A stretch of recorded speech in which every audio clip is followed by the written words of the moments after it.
and it'll tell me when we're on. Yeah. Yeah, all right. The broadcast is now starting. All attendees are in listen-only mode. All right. Good afternoon, everyone, and welcome to Great Garment Graphics Online. I'm Patrick Boyle with Great Garment Graphics, and today's webinar topic is From Your Artwork to Custom Screen Printed Transfers. And our sponsor today is Stahl's Transfer Express. With us today is one of the co-founders of Great Garment Graphics, Mel Mivers. And Mel, good afternoon. Good afternoon, Patrick. How are you today? Good. How are you doing? Very I'm well. down here in beautiful North Carolina, and it is sunny and hot today.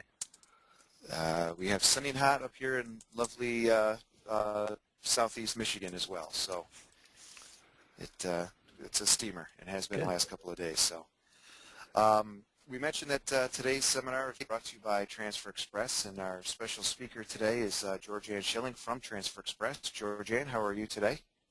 Good. How are you guys? Very well. Good to hear you again.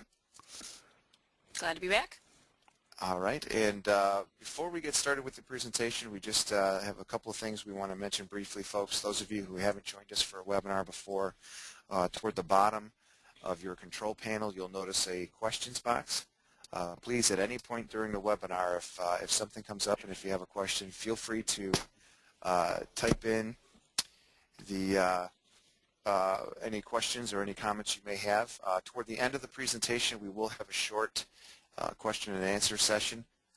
If we do not get to your question during the webinar, however, Transfer Express and the people over in Mentor, Ohio will be answering all the questions that come in via email.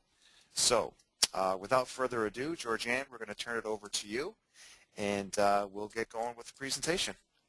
Okay, great. Welcome, everybody. I'm glad you decided to join us today. First, let me tell you a little about myself. I've been with Transfer Express for almost 15 years.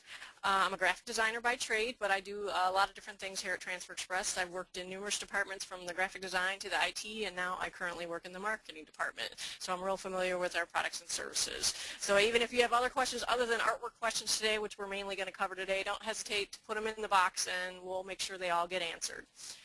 We also have a survey at the end of the webinar here, and we'd appreciate if you fill that out. If this is the first time we've had contact with you, we'll make sure that we get you out some samples in a catalog so we can start corresponding with you to see if you're interested in truly getting started with transfers.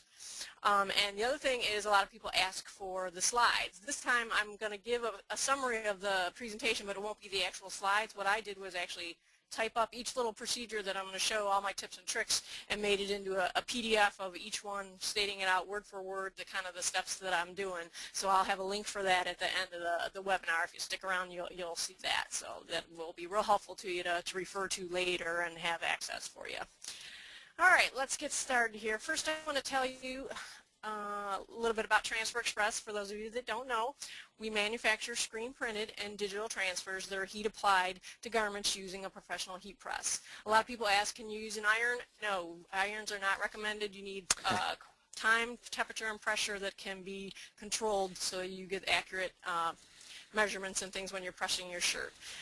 These are not our father's transfers, hey, George? Right. Right, they're very picky about the time and the temperature. You got to get it right. But we have our goof-through transfers that are a little more forgiving because the different brands of the different machines have a little bit of a difference in them. But most of the time, if you follow the instructions, you're going to get it right the first time. All right.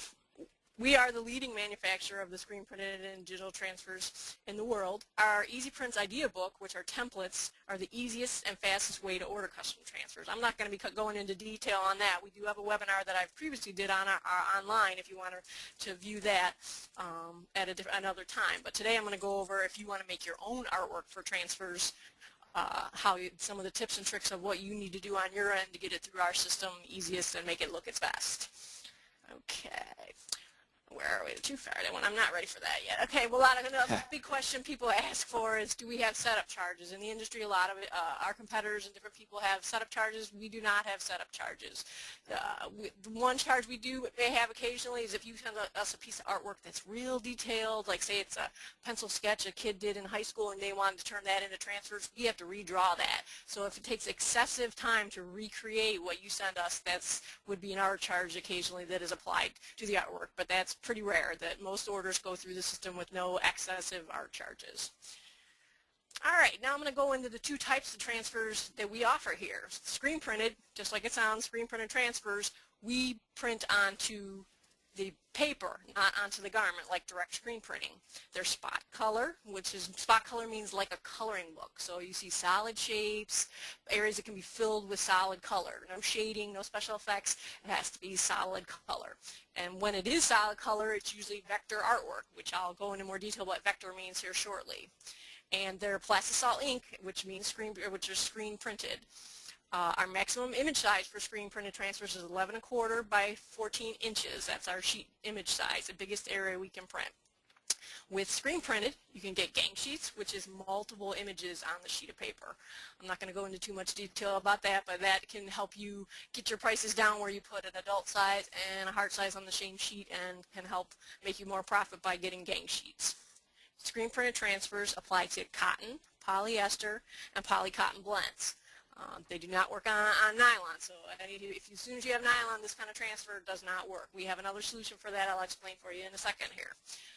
Screen printed transfers are priced, the pricing is based on transfer type, number of colors, the image size, and the quantity you order. If you're only getting 5 screen printed transfers versus 500, the price is going to be dramatically different. We still have to do 44 steps to create a transfer, whether we're making 5 or we're making 500. That's where the price is falling for the screen printed transfers. And still everybody always asks, well, shouldn't I just get a direct screen printed? Transfers are just as good and feel just as durable, and they're equal to direct screen printing, if not better, because a lot of times direct screen printing is rubbery and has a real rubbery feel to it. Our hot split transfer, for example, is soft hand and comfortable to wear, and I think it's better than direct screen printing in my opinion.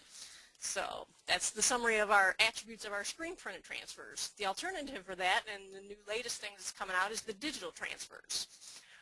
CAD prints are, in contrast to the screen printed transfers, can be full color, they can have shading, they can have photographic elements in them, they can be vector and bitmap, which means photos and stuff like that. They're digitally printed and can be larger sizes as listed on here on the slide. They come on a plastic carrier, and they apply to most fabrics, not including the nylon, lycra, stretchy material. So this transfer, the CAD prints, is much more versatile for other types of fabrics and things like that. So another digital transfer we also offer is photo prints. These photo prints only apply to white or natural garments, and they only work on the cotton, polyester, and polycotton blends. But same things in terms of the artwork. They can be full color, photographic, and shading and all that kind of stuff. You can just basically, if it's a visual photograph, we can print it as a photo print. If you're going on white, photo prints is probably the best way to go with a photographic type transfer. All right, let's see.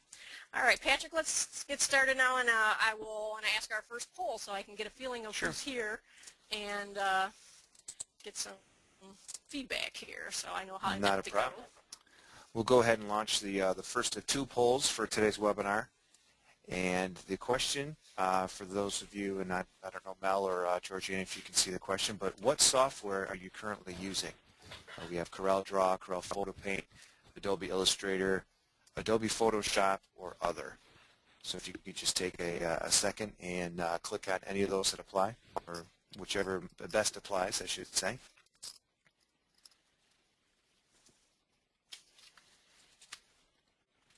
And we'll keep this open for just a few more seconds here.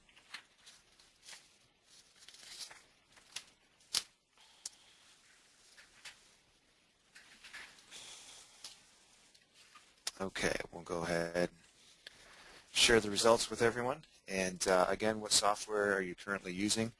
CorelDraw 56%, Corel Photo Paint 0%, Adobe Illustrator 13%, Adobe Photoshop 24%, and other 7%. So the great majority are Corel and Adobe Illustrator users, which is Okay. has been the norm. Right. Okay. Yeah, that's my area of expertise, and that's going to be the bulk of the topics I'm going to cover today. Some tips and tricks inside CorelDraw. I've been using it for 15 years, so I know it inside out. Illustrator, that's another story, but I have a few techniques I'm going to pass on. Excellent. So, all right, we'll go ahead and turn this back over to you, Georgine. Okay. All right.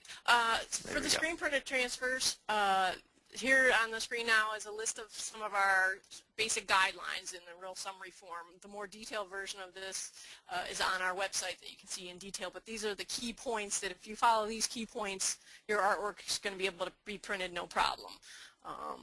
But a lot of people, they'll try to make artwork in PowerPoint or Publisher, and they don't interchange well with CorelDraw and Illustrator and all those kind of things, so it's tricky. So a lot of times you might need to, if you're making your own artwork, you might have to get the CorelDraw. It's a little bit of a learning curve, but once you get going, the boundaries are endless in terms of what you can create, especially for screen printing. So the maximum image is 11¼ by 14 in terms of if you're drawing on your screen in vector. That's the biggest area you can create. When you send it to us at the actual size you want it to be printed, because this is key, because if we need to reduce or enlarge it, we don't like doing that, because then if you have settings on your outlines that are not set correctly, the areas might close in or things get thicker where they're not supposed to be, because the little settings in Corel might be different, and if we have to change the size, we don't know what's going to change on us. So it's best, if you're making vector artwork, make it at the size you want it printed and send us to it at that size. If you're doing stuff in multicolor in your file, make sure the colors are consistent. If you're using blue, like this little guy on the side here, he's got blue in it, make sure all the blues are the same. A lot of times in Corel, the palette has 5 or 6 blues right in a row. Make sure you use the same, because we don't know if you're trying to create a shading effect or if they're all supposed to be the same blue. So be consistent with your colors. Another most important, in red there, is converting curves, in which I'm going to show you a little tutorial on how to do that today. Also make sure your lines are not too thin, and also make sure your open areas are open. Like the key is like for his eyes, if his little white areas, if his eyes were smaller, they might close up. And just make sure little tiny areas, the smaller they are, the more likely they are to close up. So as long as you make sure there's enough room for it to mush a little ink, you'll be good. But if it's really tiny to start with, it's probably going to mush together. So that's the keys for that. With screen printing, the special effects are not recommended. I'll show you a file later that, actually it'll be a version of this artwork that I jazzed up and did some stuff to that we could never print as screen printing the way it was, but as the picture shows on screen, we could print this as screen printing because it's solid color, it's flat shapes, and vector and things like that. So that one would print just as it is on the side.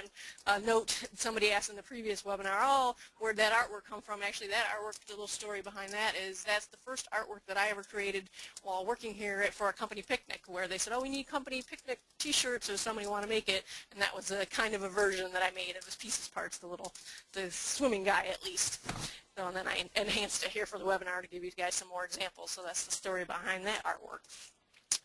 Another key thing for when you send vector artwork is it helps if you send us a fax backup.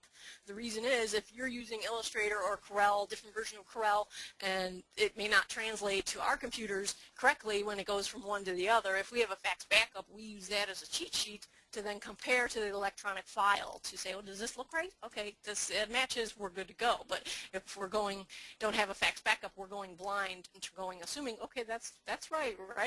We use how it comes in, and we think how it comes in is correct. So having a fax backup helps. And then after that, the list here is some of the file types we accept are CorelDraw, Adobe Illustrator, EPS, PDF, JPEG, TIFF, and Photoshop files. Those are the basic graphic file formats.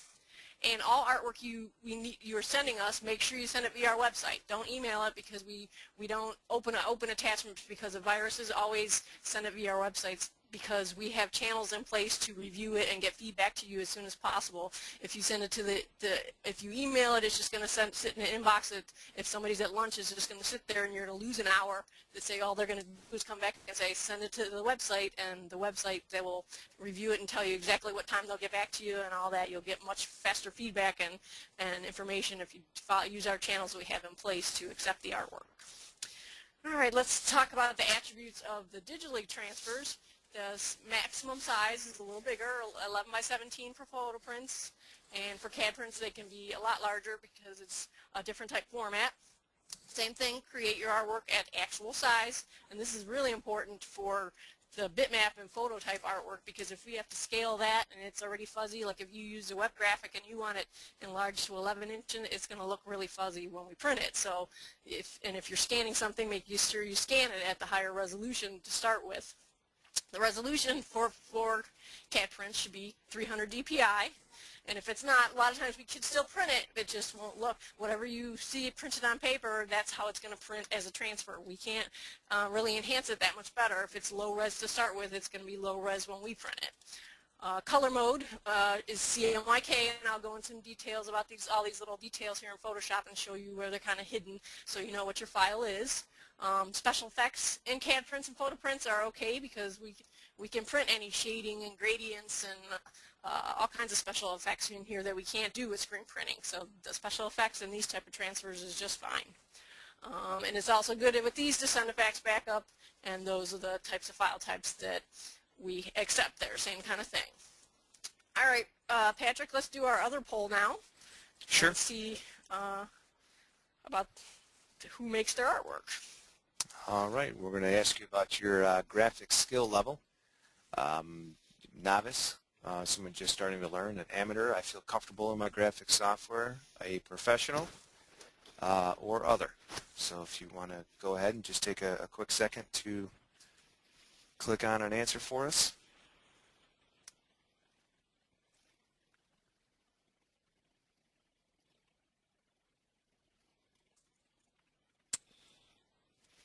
In about 5 more seconds, we'll keep this open.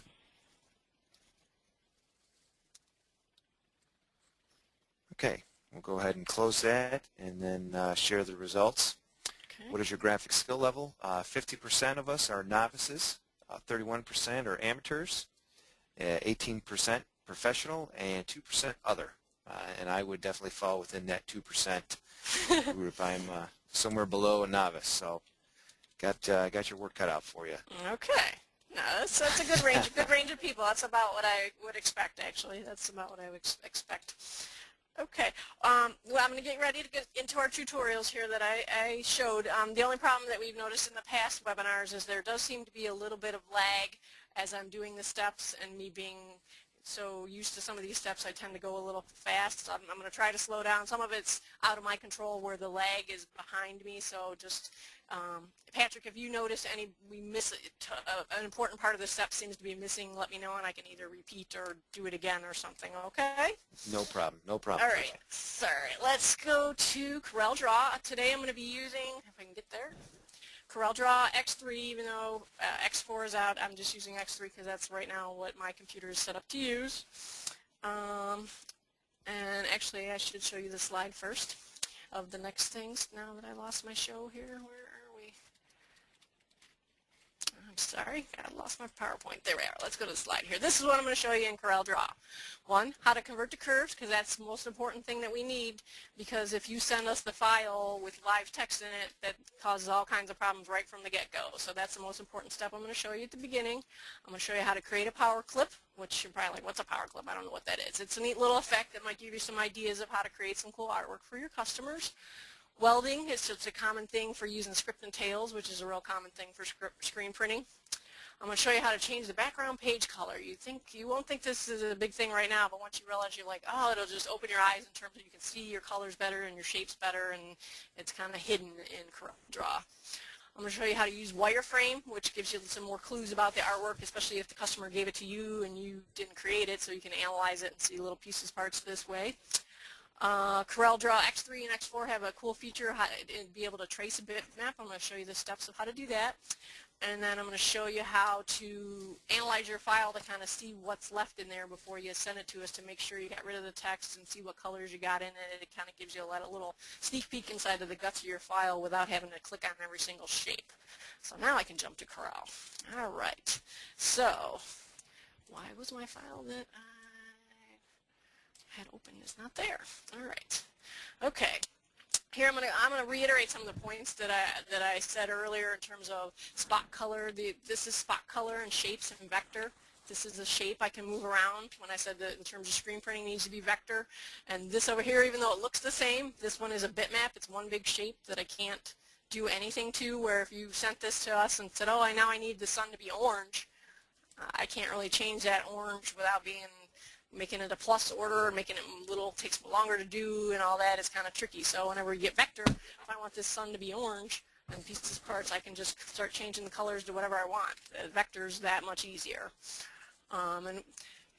Colors, in terms of, well, I'll be talking about color modes and different things. These all look like they're the same, but actually they're different by what their name is. If you click on it, down here in the bottom corner, it shows this is an RGB color. This is a CMYK color. Even though they all look exactly the same, this is a Pantone color. So that's some just general FYI on those things. I referred to gang sheets earlier. Here's what a gang sheet could look like. You could have an adult size. This would be our transfer paper that we're printing on. You get an adult size here, and you can get two heart sizes. So you can get a lot out of one piece of paper when you're creating the artwork. Yeah, and with the gang sheets, Georgianne, you're charging by the sheet, not by the transfer design. So it can, it's in a both lot of ways. cases, It's both ways, actually. You get charged by the sheet, but then you also get charged based on how many images per sheet. So if you're doing all same, which these are all same, they're getting one price. But if you put 2 to 4 different images on a sheet, that's a price structure, and 5 to 8 images on a sheet is a price structure. So that's basically how it's broken down. Here's an example of the two size type thing, where if you sent us this, but you sent us wanted it really, really small, by the time we go print it, you can't even see where the pieces parts are. So it's real important that if you know how big it is to start with, it gives you some clues of how good or bad it's going to be when you send it to us. That when you look at it real big, it looks fine, but if you're turning, oh, I want it printed 2 by 2, it's going to be tiny and might not print very well. What else? And same thing with the two sides, where this one looks fine on the screen, but then you say, well, I wanted 11 by 11 inches. Oops, I'm grabbing things here that I shouldn't be grabbing. If it's that big, he's going to get fuzzy, and the vector stuff stays clean, but your picture is going to get blurry if you enlarge it. So that's why it's real important to start at the resolution, especially if you're scanning stuff. Scan at 300 and scan it at the scale you're going to actually print. I hope that's making sense. All right, let's get to the tricks now. I'm going to jump over to my 4th page. One little tip actually about the artwork: when you do send us artwork in Corel, only send us a 1 page of artwork. Don't do like my file set up here with the multiple pages. Just make artwork on 1 page and send it to us just on 1 page. Don't make multiple pages, because we have to take it apart anyways and make it into separate pages once you send it to us internally. But here's that logo that was on my little demonstration image. But if you'd have sent it without converting to curves, this is on the bottom, this is what it would have looked like when we got it, because we wouldn't have this special font that you have. So that's where I have to convert this text to curves, make it a shape instead of text anymore, and then it will just come out as a text, as not as text. It will just be shapes to be printed, and it'll just be objects that can be printed as black as they're shown on the screen. So how do we convert to curves? We select our text in CorelDraw, and you go up to Arrange, and down here at almost to the bottom of the menu is Convert to Curves. And as soon as you click and let go, if we look right now on the bottom of our screen here, it says Artistic Text equals Birdie. As soon as I click that, that's going to change. It's not going to be text anymore. It's going to say Curve on layer 1. That's your goal, is to get to where your text doesn't say the text name anymore. It says Curves. So then we got to check this other line of text. This one's also a text. It says Bank Gothic. Same thing. Arrange, and come down here, Convert to Curves. And there we go. So now if you send us this like that, it's going to come out correct, not like this. Okay? So that's a quick and dirty thing for converting to curves, but it's the most important aspect, especially if you have lots of text in your design. All right, let's move on to the next little tip. Power clip. Oops, where am I going? Power clip. I must have moved that around. So say this down here is a bunch of shapes I made, and I want to put these shapes inside this word. And it's like, well, okay, some people are like, well, I'll put it on here, and I'll try to cover it up and things like that. But the power clip, I don't know why it's called the power clip, but it's a neat little feature. So now if I want to put these shapes inside that word tigers, all I have to do is go to this effects menu, and then come down here and choose power clip, and choose place inside container. And then it's going to give you a little arrow here, and where do we want to put it? We want to put it in the orange. Click orange, and there it goes. So literally in 2 seconds it's in there. There's actually multiple ways to get the power clip in there, and you can also edit it after you have it in there. If you want to edit it after it's in there, you can hold down the control key, which I don't think is on my documentation, and it lets you come to see that. Then it goes in, so you're actually inside the power clip because the orange went away. And you can move them around, or if you need to tweak a shape and move just one or whatever. Oops, I'm click happy here. Why did that just do that? Because I hold control. These are all grouped. But if I want to move one and just move one little chunk of the shapes, I can do that. And when I'm done, I can come down here and click this finish editing object, and that takes us back out. And there's multiple ways to do that. You can also do it from back in the power clip menu. Power clip, edit contents or extract contents. That's how you get stuff completely out. We're going to take them back out again. You can extract them that way, and then just start all over from scratch if you need to edit them, or if you need to change colors and change it to something else, put them back in. There's another way. If you right click, or let's say, yeah, or use your right mouse button and you drag over it, you get this, you get a little box there and it says power clip inside. Puts them in there. So there's multiple ways to power clip, but it's pretty cool, neat effect. Right now the big thing is zebra stripes, or stripes in general, that you can easily make. These are real simple shapes, easily make them and power clip them in some text and make some cool artwork pretty quick. So that's power clips. Alright, next is welding. Okay, script and tails are real common in the screen printing industry and baseball and all that, and Transfer Express has lots of layouts in our catalog, but if you want to make one yourself, or you design your own tail, which a tail is usually a pretty simple shape to create in vector software, you just need to weld your text to your tail usually to make it look nice. So here's my brush script text that I created, but now I'm going to just design it a little bit and attach it and make it look like a real baseball one, stretch it around, and then I'll line it up with the tail and pull it. But now this little point over here by the end of the tail doesn't look so good. So what I need to do now is weld it. So I got my text selected. I'm going to hold Shift, select my tail. So now it says 2 objects selected down here. The status bar is real helpful to look down here. It always gives you clues kind of what you're doing. So now we're going to go to the Arrange menu, and you're going to look for Shaping, because it's going to let us have a whole bunch of choices here. And weld. And as soon as I click this weld, it's going to turn those 2 shapes and weld them into one. So I'm going to let go, click weld, and now down here says curve on layer 1. So it's one shape that I can move around now. The trick with that, though, is make sure you're spelled correctly, because as soon as you weld it, it's not a text anymore. You have to start from scratch to if you spelled it wrong. So that's one key thing to remember. The one trick about this also is once you join it, it might not look so good down here at the points, but we can fix that, no problem. The trick is you need this little tool over here, the second tool called the Shape tool. So we'll click on that and get the little pointy tool and select on your object if it's not already selected, and you'll see the little node that might be hard to see on your screen now, because in Corel 13 and 14 they're kind of harder to see than they were in the older versions. But all I got to do basically is lasso these ones that look out of place here and hit delete. Makes it nice and smooth, and then I can manually tweak these ones if I want them smoother or rounder and make it look as nice as I want it to look. And literally in a couple steps I made a really smooth looking tail and screen printed artwork. It's ready to send to Transfer Express. Just put it the size I want. If I want to rotate a little bit, and oops, got my page on the screen, and it's ready to go. So that's pretty simple for the welding. You can do that with squares and shapes and other things and weld pieces together. Welding's a neat little trick too. It's not as easy in Illustrator. I found that out myself. I haven't even figured out how to do it myself at all in there.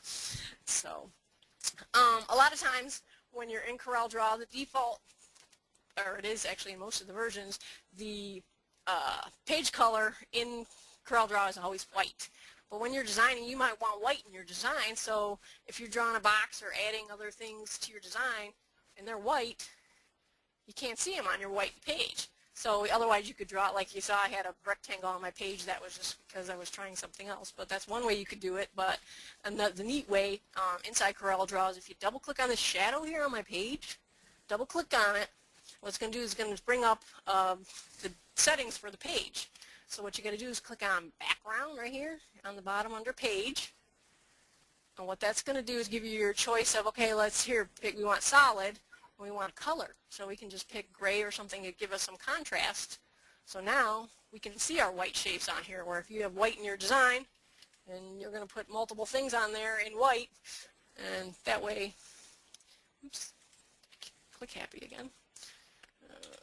Okay, we can, that way, save your design, you can see all your pieces, parts, it's ready to go.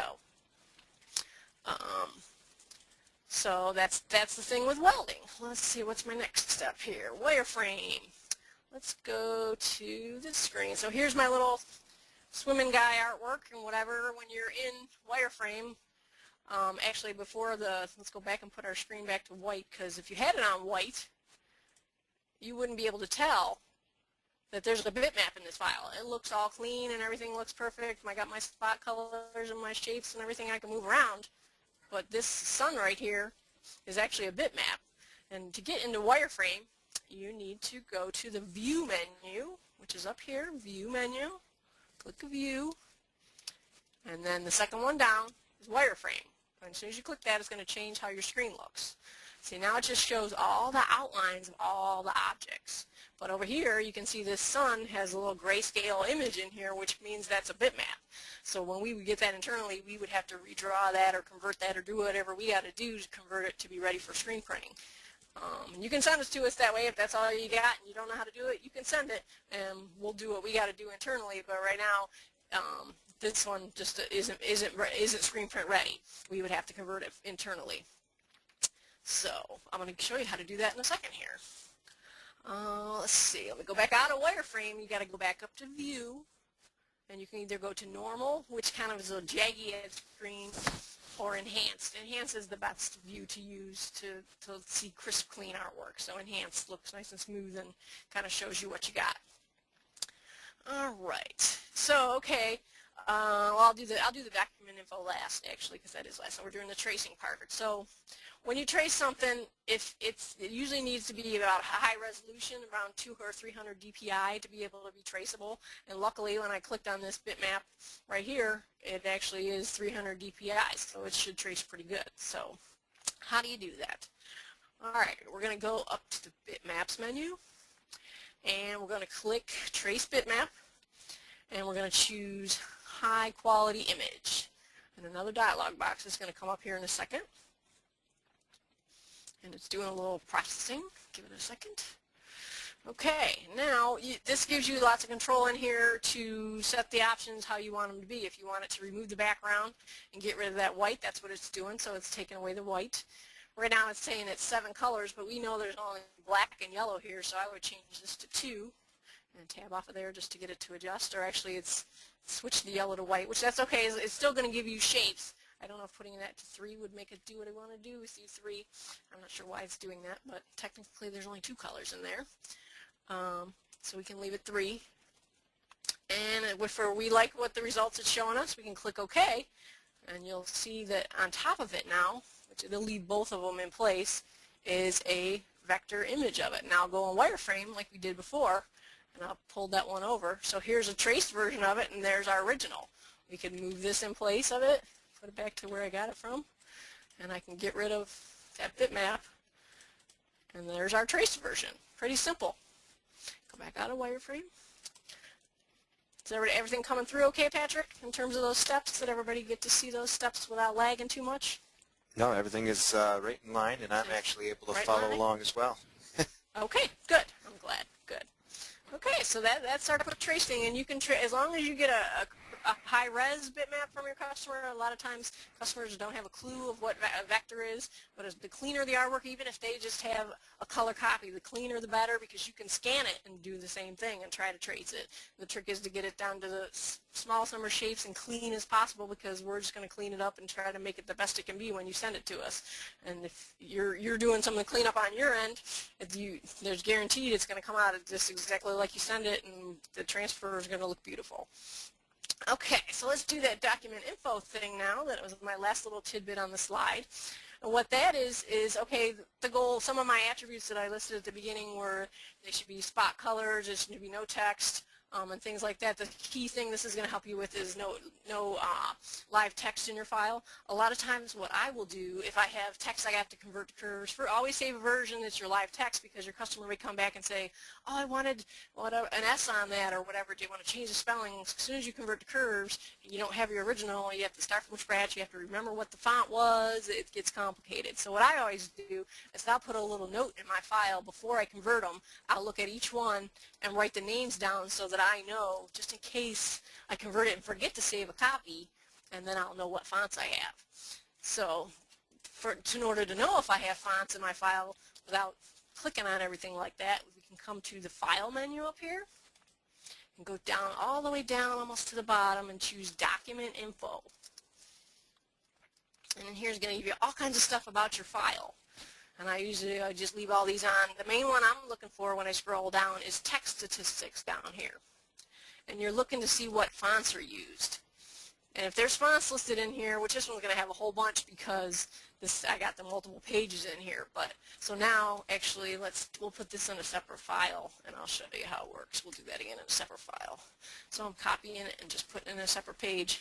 So if I do that document info again, it should tell me I only got 2 or 3 fonts here. Where are we? Textile, we have a whole bunch. Arial, da-da-da-da-da. So now I can literally come through here, convert them to curves. The shortcut for that, instead of going to Arrange, Convert to Curves that I showed you earlier, the shortcut is Control-Q, which I'm going to do that real quick to this file. So I go Control-Q on that word, Control-Q on this word, Control-Q, Control-Q, Control-Q, Control-Q, and then this is actually text too. So now, if we go to Document Info, I think I converted them all to curves. Did I get them? Yes, I did. So now it says there's no text objects in this document. So that is ready. All the text is converted to curves. That's exactly what we want when you send us that file. So that's one way to guarantee you have no text that needs converted. Otherwise, you'll get an email back saying your type defaulted and you must send a fax backup, or you have to pick a type style for us to choose because we have no idea what it's supposed to look like on your computer. The other attributes you can see in here, you can see if there's bitmaps in here. You can see what color modes your document in. Like this document has RGB colors and Pantone colors. So if you're trying to do CAD prints and make them CMYK, you can look to see if it's all CMYK or not. It's real helpful, this menu. I use it a lot. I use it on a daily basis, actually, because working in the marketing department, I make ads for magazines, and they have certain specifications, and I have to do the same exact thing that you do to send artwork for transfers. I have to convert them to curves and make sure there's certain colors and things like that for when I'm doing that kind of stuff. So I use this on a daily basis. All right, that's the basic summary of my techniques in Corel. Right now, I'm going to get ready to jump over to Illustrator. Let me show you my little list in here. So this again, that's what we covered, and all this stuff is listed right exactly. I was literally reading off the PDF as I was talking to you here. So all this stuff I just covered is written out by word for word in the PDF to help you do those techniques. So again, for Illustrator. Yeah, Georgianne, we are gonna link that to everyone at the end. We've got a couple of questions. Yeah, excellent. Okay. Yep. At the end, there's going to be a URL that will give you that you can go directly download it. So, okay, in Illustrator, I'm going to show us 3 simple things here. Converting curves, but Illustrator has a little bit of terminology difference that people get confused sometimes. We tend to use Corel terminology all the time, but Illustrator calls converting to curves, calling it convert to outlines. That's what the terminology is in Illustrator, make it outlines, which technically that's what it's doing.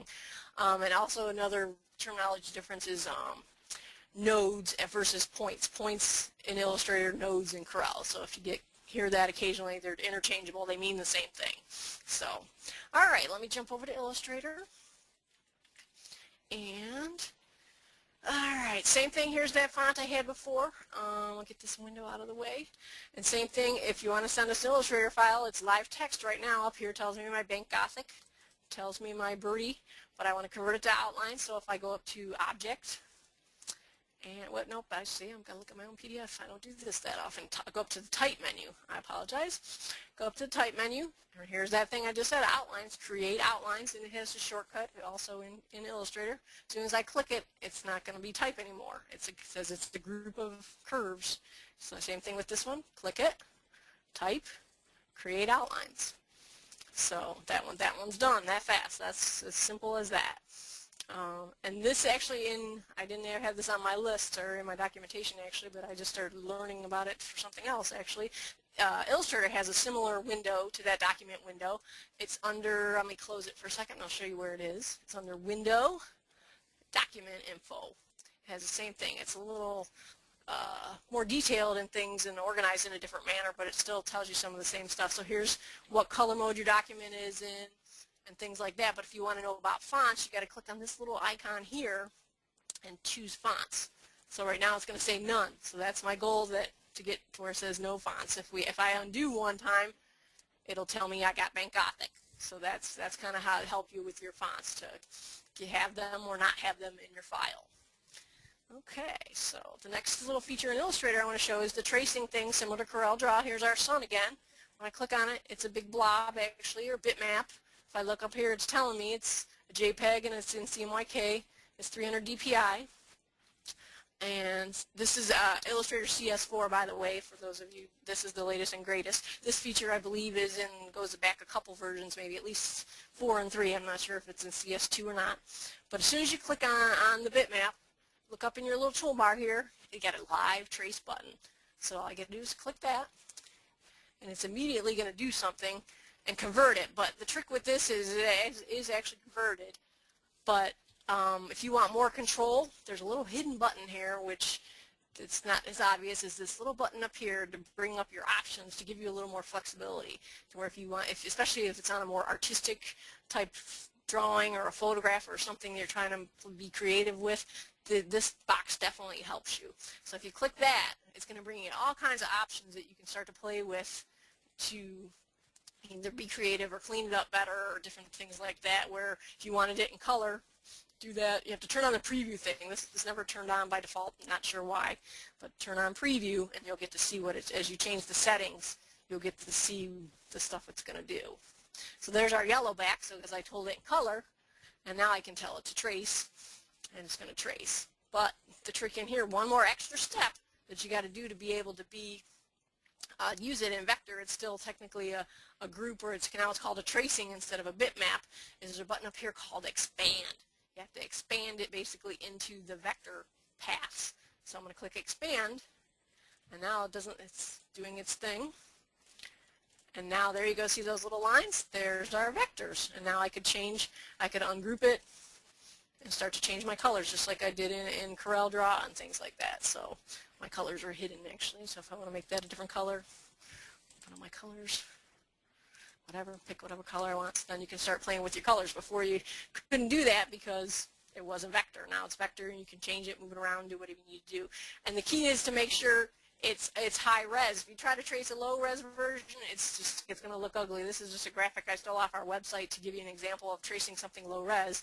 It looks low res and fuzzy there. It even gets worse when you change it. See how blobby and whatever, everything gets malformed. So the trick is when you're trying to trace stuff to make it higher res, at least 200 to 300 DPI, and you should get a halfway decent trace that you should be able to clean up or use as is.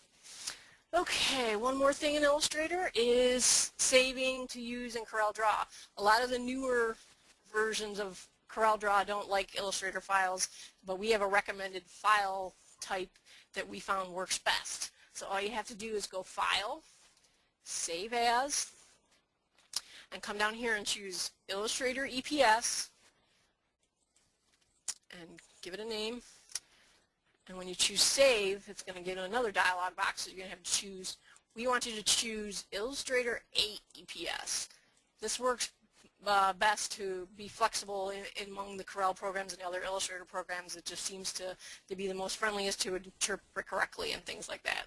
And then if you click OK, I would undo this fonts because we don't want fonts. Remember, no fonts should be allowed. Even if you left them in by accident, we still can't use it if they're embedded. It doesn't help us. So you can turn that one off and just click OK, and that's the file I would send us. It's going to tell you if you use some fancy effects from the newest version, it might not carry backwards, but we still accept the other files, especially for CAD prints. We can use just about anything in full color, Illustrator, or whatever. It's mainly screen printing that we have to save backwards like that to make sure they work. So this is just warning you. You're saving it back to an older version. Yes, we know. So that's okay. All right, looks like I'm getting close on time here toward the questions, so I got 3 more little things here, and then we'll try to squeeze in a couple questions at the end. Now I'm going to jump back to my slides for a second.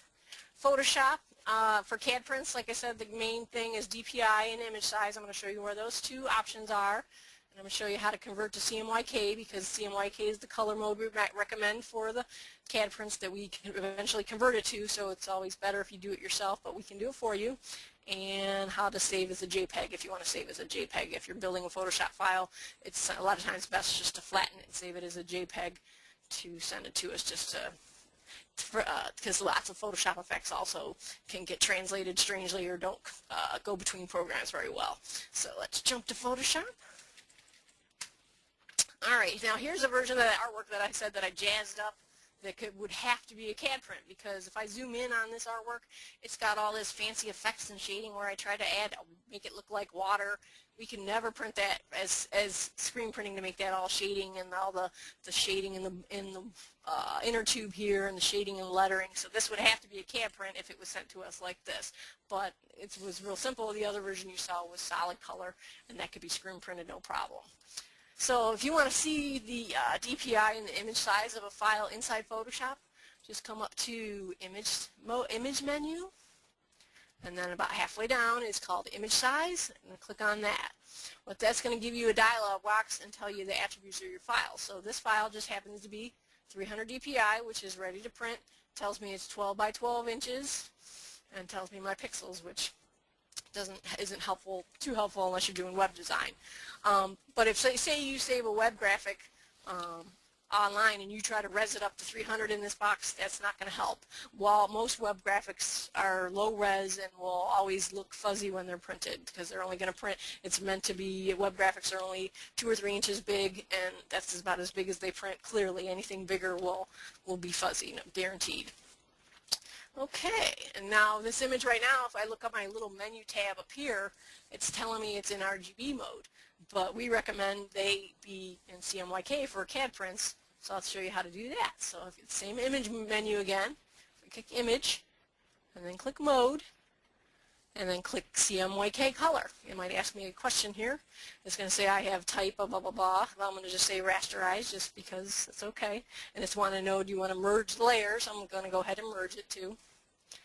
And it's asking me some profile stuff. Most of that stuff won't affect you in terms of your colors. They're just things that Photoshop has to warn you about. So now this one is in CMYK color, that if we look up here at CMYK color. And right now I'm in a Photoshop file. If I want to save it as a JPEG, I can go File, Save As. The trick is down here to click JPEG. So we can click JPEG, and it's going to let me save it. It's just going to ask me what level of JPEG do I want to save it as. And usually 10 or 11 is fine. It keeps it high res for you. And click OK. That's how you make a JPEG out of a Photoshop file. It still leaves your Photoshop file open here, but if you actually want to see what the JPEG looks like, here's our JPEG. It's going to practically look exactly the same. It's just flattened. It doesn't have our layers and all that. It's flattened. All right, let's see here. Oh, actually, I'm running out of time. The one thing I did want to show here, I guess we might have to only have 1 or 2 questions. Okay, you're ready to send us artwork. What do I do now? Now is you need to go to our website, transferexpress.com, and click on this Send Us Your Artwork tab. Yeah, if I can actually go there and do that real quick, I'm going to kind of do it kind of fast so that you can see it here. Where am I losing my place here? Oops, nope. How many windows do I have open? I can't find my web page that I had before. All right, let's see. Let's just go there. So click on it. That's what I did. So you just and dealers and non-dealers can use this. You don't have to be a dealer to come to the artwork area. Type your name and phone number in here.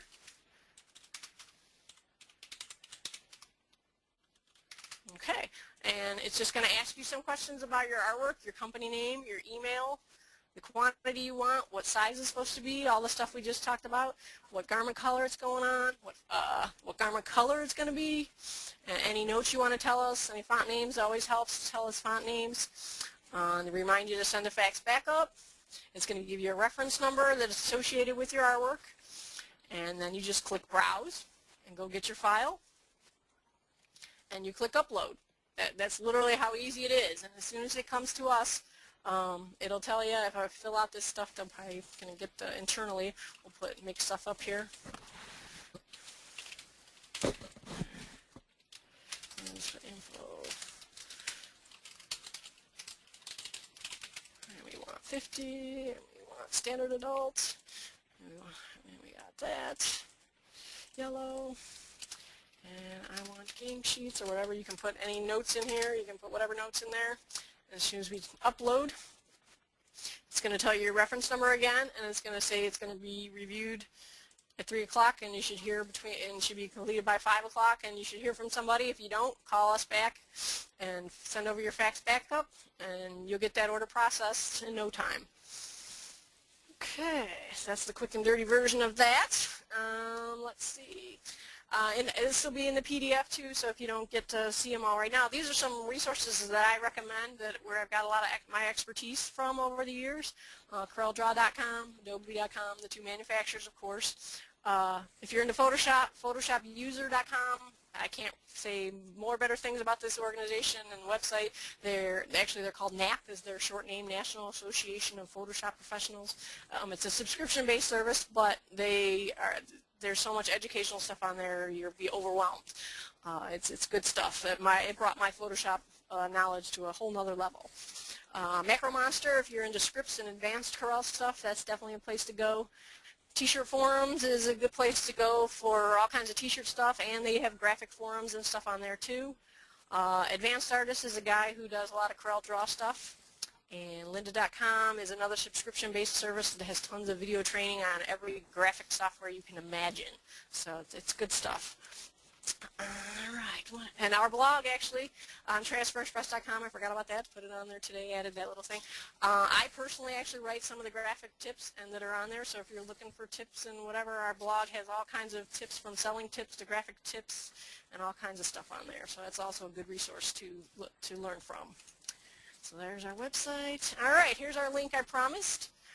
So now to get all the information from the webinar today, if you go to the transferexpress.com/webinar thanks, that'll take you to the page that has the PDF on it to download. And like I said, we'll answer all our questions via email that you've posted in the thing today. Do you have any questions, Patrick, that we could squeeze in here? Yeah, a couple of quick ones. Quite a few were about the steps that you were taking, so I would expect that everyone here is going to be furiously downloading that PDF from your website. But Philip asked if, in lieu of sending a fax backup, could he email a low-res backup? Yes, you can do that. Just be specific when you're sending, saying this is the JPEG of my file to be replaced to fax backup. Sure, you can do that. Yep. Okay, just excellent. Be specific when you and upload it separately. Yep. Okay, and then Stephanie asked about working with the vector form. Does Transfer Express want all the colors to be grouped together? And she'd mentioned the sun as an example, to have all the yellow colors grouped together and versus the orange and black and et cetera. No, you don't have to go to all that trouble. In the end, a lot of times we have to ungroup them and do things to them sometimes anyway, so save yourself the effort. You don't have to. It's helpful just in terms of sometimes, but it's not necessary at all. Okay, great. Another quick one here is Jane asked if she is sent artwork by a customer that contains text, does it need to be converted to curves? Yes, it is, because more than likely you probably don't have the font, and then we definitely probably don't have the font, so we're going to still say what font was this, so you're still going to have to go back to your customer and get them to convert your curves before they send it to you, probably. Yes. Right. Okay. And then Or tell us last question. yeah, tell us what, yeah. Go ahead. Probably the last question we have time for here, Karen asked, what if she has a file that is too big? How do they get it over to you? I think I saw on your upload page that you have a 30 meg max. Yeah, the 30 meg max for the upload. You probably would have to send it on DVD, snail mail to DVD or CD to us. Yeah. And Okay. just put all your contact information in there. I have one other little plug before we leave is Creative Express has another webinar on July 23rd about heat printing for back-to-school profit. I'll be doing that one as well. And we'll be having all kinds of slides of ways to approach schools and groups and how to do polos and uniforms and zipper hoodies, and so all kinds of neat techniques for back-to-school profits will be in this webinar on July 23rd. So we hope to see you all there. So I appreciate everybody coming today. We look forward to talking to you then, Georgianne, and thank you very much. Excellent job today. Fantastic information. Great. And we appreciate it. And that's going to bring our presentation to an end. And Georgianne, if you want to throw that last slide back up with the link one more time. We'll keep that up for a few more minutes and let people make sure to get down all that contact information. And of course, everyone, you can check back with greatgarmentgraphics.com for our July webinars. We have our schedule up. So take a look at our schedule and feel free to join us for a future webinar. And again, any feedback that you might have or any ideas for future webinars, please feel free to let us know. So again, Georgianne, thanks very much. And Thank you, Patrick. I don't know if Mel is still with us or if he's I am. checked I am. out. No, I'm still here. Hey, Mel. Georgianne, right. you said you're going to slow down today. I think you Did I condensed was faster? you condensed a 2-hour webinar into 1 hour. So I have to watch your webinar several times. You recorded for it. Just kidding. I know. It's plus it's my 15 years experience. I can do this stuff in my sleep, so I purposely have to slow down. No, very good. Excellent. Okay, well, thanks again, everyone, and we look forward to seeing you and hearing from you at future webinars.